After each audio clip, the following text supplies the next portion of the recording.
በዚህ ደረጃ መጋነኑ ራሱ እኔ ምንም ሴንስ የሚሰጥ የሆነ ትርጉም ያለው ነገር አይደለም።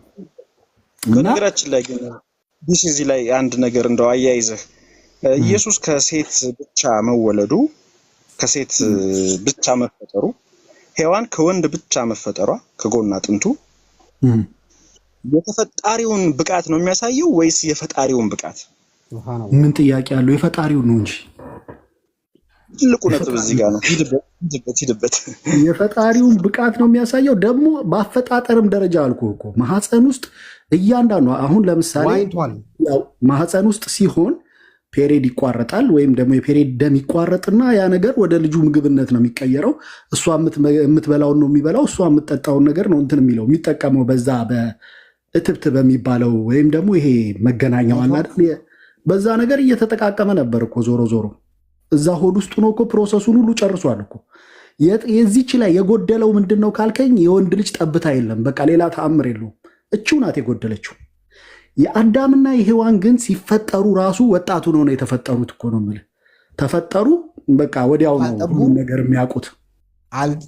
ዳይፐር አልታሰራላችሁ ምንም በቃ እሱን ግን ወለደችው እንደ ህፃን ልጅ በአንቀልባ ይዛ አባብላ ጡት አጥብታ ህፃንነትን ገና ብዙ ነገር እኮ አልፏል እኮ እንደ ልጆች አድጓል። ከልጆች ጋር ተጫውቶ ምናምን እንደውም ከልጆች ጋር ሲጫወት ዛሬ በእንትን ላይ ያው ይነግራቸው ነበር እንደ ተአምር ማለት ነው። ዛሬ እናትህ እዚህ ቦታ ላይ እንዲህ ምግብ ደብቃልሃለች እያለ ለልጆች ሁላ እንትን ይላቸው ነበር። ተአምር ይሰራ ነበር አላህ በሰጠው ጸጋ ማለት ነው። ግን ይሄንን ሁሉ ነገር የሚነግረን አላህ ያንን ሁላ የህፃንነት ፕሮሰስ እንዳለፈ ለማሳወቅ ነው። ገብቷል? አልፏል። የአዳምና የሔዋን ግን ህፃንነት የለው ምን የለው ልዩ ነው የሚባለው እንደውም የአዳምና የሐዋ አፈጣጠር ነው። እና ፈጣሪውን እንጂ ተፈጣሪውን ማድነቁ ብዙም ትርጉም የሚሰጥ ነገር አይደለም። ብራዘር ቢሲ የሚገርም እኮ አሁን ይሄን ሀሳብ ብታቀርብላቸው ፕሮቴስታንቶች እና እንትኖች የሚያመጡልህ እኮ መልስ እኮ በጣም ግርም ይላል። ምን እንደሚሉ ታውቃለህ? ሰው ስላልነበረ አዳምን ከጭቃ ፈጠረው፣ ሴት ስለሌለች ሔዋንን ከአዳም ጎን ላይ ፈጠረው። ታዲያ ይሄ ተአምር ነው። ይሄ ነው እኮ ተአምር መሆኑን ሳይሆን እነሱ የሚከራከሩ አሁን ኢየሱስን ግን እኔና አንተ ከእናት ከአባት እነሱ ግንኙነት አድርገው ነው የተፈጠርነው። እሱን ግን ያለ አባት ምናምን ብሎ የሚያቀርቡት ነገር ግርም የሚለ ነገር አለ። አላህ ይሄ ቀላል መሆኑን የምታውቀው የወፍ ዝርያዎች አሉ እኮ ያለ ወደ ተሳትፎ የሚፈጠሩ። እስቲ ለአሁን አንድ ጊዜ መሀላችሁ ልግባ እንዳይጥላችሁ ጭብር ማለት ነው። በባይብል መሰረት አንደኛ ቆሮንቶስ ምዕራፍ 11 ቁጥር 12 ላይ የሴት መገኛ ወንድ ነች ይላል። ቃል በቃል የሴት መገኛ ወንድ ነች ይላል። ወንድ ደግሞ ከእናቱ ይወለዳል አለ። ወንድ ደግሞ ከሴት ይወለዳል አለ። የሁለቱም አስገኝ ይላል እግዚአብሔር ነው ይላል። ጳውሎስ ይህንን ሲገልጸው ቀጥታ ኮሜንታሪ ገብተስተ የጳውሎስ ንግግሩ ገላትያ ምዕራፍ 4:4 ነው። ምንድን ነው ያለው? የባሪያይቱ ልጅ ነው የሚለው። ከሕግ በታች የተወለደውን ወደዚህ ምድር ያመጣውን ነው የሚለው። እንግዲህ ከሕግ በታች ማለት ኢየሱስን ማለት ነው። ዊዛውት ፋዘር ማለት ነው። ዊዛውት ፋዘር ነው። ስለዚህ ይህንን ከቁርአን ጋር ስታገናኘው አዳምን ፈጠርነው ከአፈር ወይዛ አየቁሉ ለሁ ኩን ፈየኩን ይላል። ሁን ባልነው ጊዜ ሆነ ይላል። ይሄኛውን የሚያጠናቅር ሌላ አንቀጽ ምንድን ነው? ዘጸአት 13:2 የእስራኤል ወንድ ልጅ ሁሉ ለእኔ ሊቀድስ ይገባል ይልና የእናቱ የበኩር ልጅ ይላል። የእናቱ የበኩር ልጅ የኔ ነው፣ ከብትም ቢሆን የኔ ነው የሚለው። የእናቱ የበኩር ልጅ ማለት ማን ነው? በደብል ፕሮፌሲ ታዩ ኢየሱስን ነው። ቆላሲያስ ምዕራፍ 1 ቁጥር 15 ላይ አማርኛውን ሸውደውታል ህዝቡ።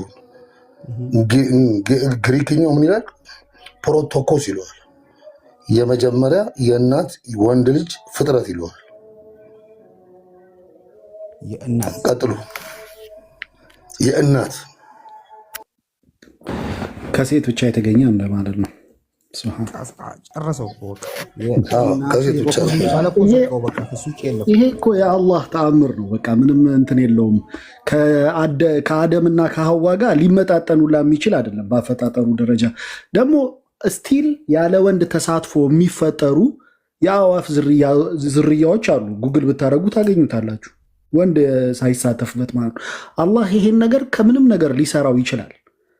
አዳምን ከጭቃ ፈጠረው፣ ሁን አለው ሆነ። ሰው ሁን አለው ሆነ። ኢሳንም ደግሞ ሰው ሁን አለው ሆነ። በነገራችን ላይ ይሄ እሱ እንደዛ የሆነበት ምክንያት ለተአምር ነው። እሷም ደግሞ ስትጠይቅ መርየምም ስትጠይቅ ማለት ነው ለተአምር እንደሆነ ነው የተነገራት። ግን ምንድነው በዛ ሰዓት በተመሳሳይ ወቅት ላይ ማለት በተወሰነ ጊዜ ልዩነት ውስጥ መጀመሪያ ላይ አላህ ሱብሓነሁ ወተዓላ ዘከርያ ማለት መርየምን ከፊል ምንድን ነው የሚባለው ውክልናዋ ነው የሚባለው በአማርኛ ወስዶ ሊያሳድጋት ማለት ነው። ኃላፊነቱን የወሰደው ዘከርያ ይባላል። ዘከርያ ካረጀ በኋላ ማለት ነው አርጅቶ ዱዓ አድርጎ ልጅ ተሰጠው ባረጀበት ጊዜ። እሱ ራሱን የቻለ አንድ ተአምር ነው። የያህያ አወላለድና የኢሳ አወላለድ ሁለቱም ተአምር ነው።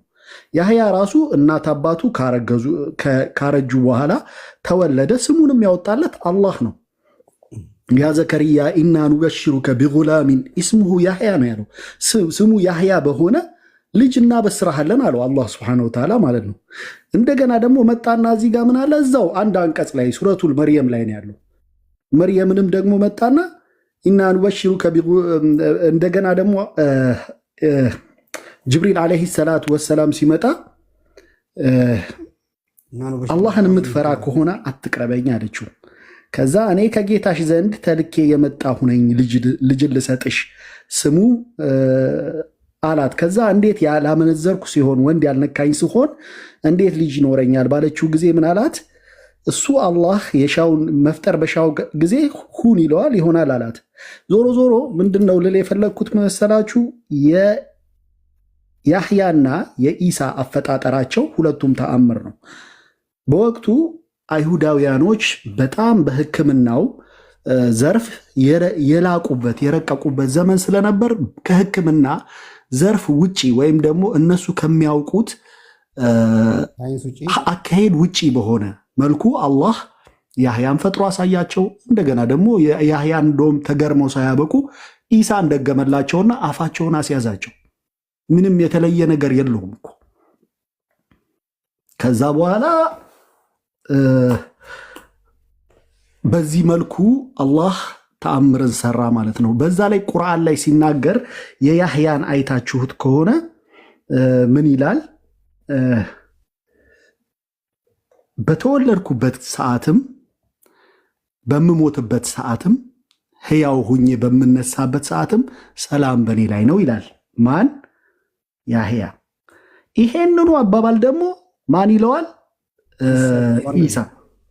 ኢሳ ብኑ መርየም ይለዋል። ሁለቱም ሊያሳየን የፈለገው ይሄም በተአምር ነው፣ ይሄም በተአምር ነው። እኩል ናቸው ነው፣ ልዩነት የለውም። ይሄም ነብይ ነው፣ ይሄም ነብይ ነው። በእርግጥ አላህ ያበላለጠበት ነገር አለ። ያኛው ከኡሉል አዝሞች ነው ማለት ከአላፊነታቸው አንጻር ማለት ነው እንጂ ሁለቱም በተአምር ነው የተወለዱት። የእህትማማች ልጆች ናቸው። ወይም የአክስት ልጅ ነው የሚባለው አይደል? የእህትማማች ልጆች ሲሆን እንደዛ ናቸው። በዛ ላይ ደግሞ ሁለቱም ቃላቸው ራሱ አንድ አይነት ነው። ወዝኩር ፊል ኪታብ አንዴ ልክፈተው እስቲ በቃሌ ስለማላስታውሰው ሱረቱል መርየም ወዝኩር ፊል ኪታቢ አብዱላህ አታኒ ልኪታብ ወጀዐለኒ ነቢያ ወጀዐለኒ። አሁን ምን መሰላችሁ ልላችሁ የምፈልገው ምን መሰላችሁ፣ መጽሐፍ ቅዱስ ላይ ብዙ ጊዜ የሆነ ልጅ ባለፈው ምን ብሎ ጠየቀኝ፣ እናንተ በቁርአን ውስጥ የመጽሐፉን ባለቤቶች ጠይቁ ተብላችኋል የሚል ነገር አመጣ። እኛ የመጽሐፉን ሰዎች ጠይቁ የተባልነው የክርስቲያኖቹ መጽሐፍ ቅዱስ አይደለም። አሁን እነሱ መጽሐፍ ቅዱስ ብለው የያዙትን ልናምንበትም አንችልም። ለምን ቢባል በየጊዜው በየእትሙ